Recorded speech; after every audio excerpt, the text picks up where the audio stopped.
You might not know it based on the rhetoric of this year's campaign, but elections are not just about personalities. They're also about issues. Who determines the issues and how the voters feel about them? Some USF students are in the middle of that process. Our Hetal Gandhi explains. When it comes to election 2016, in New Hampshire, however, the New York business there are no shortages of polls. But how do you know whether the numbers accurately reflect what Americans are really thinking? News outlets often don't know what is a reputable survey and what is not. That's the reason these USF students are teaming up with Nielsen to carefully formulate questions for the 2016 Sunshine State Survey. Nielsen is one of the premier survey companies in the entire world. These students have an opportunity to get input and criticism from the professionals themselves face to face in the classroom. These political science and mass communication majors have a chance to work hands-on with the most anticipated nonpartisan annual survey of Floridians.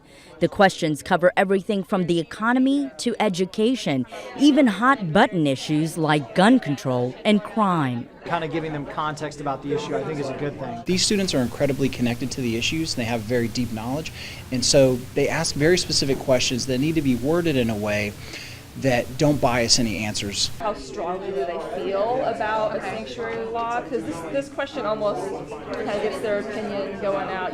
Their own feelings and opinions should not taint the survey, and that's a key part of this interactive lesson.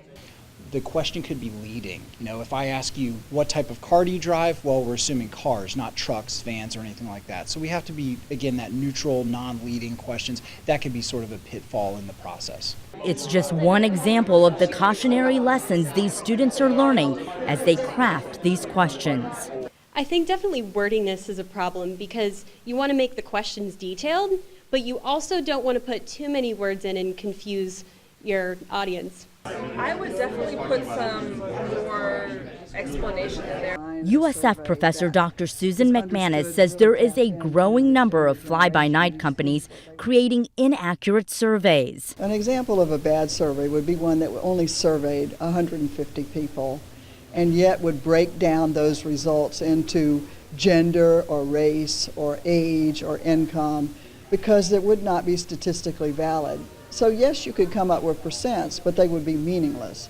And she adds, the abundance of bad polls is especially concerning this election year. If you put out a poll that candidate X is so far ahead of everybody else, and it's not a very good poll, and that candidate goes around bragging all over the country, I'm ahead in Florida because of this poll, and the poll's not good, that is, in effect, giving an unfair advantage to that candidate. It has been a crazy election season, and I think that public opinion is really important in this election because we have so many different sides, and there's not really a lot of agreement on some sides, even within the parties themselves.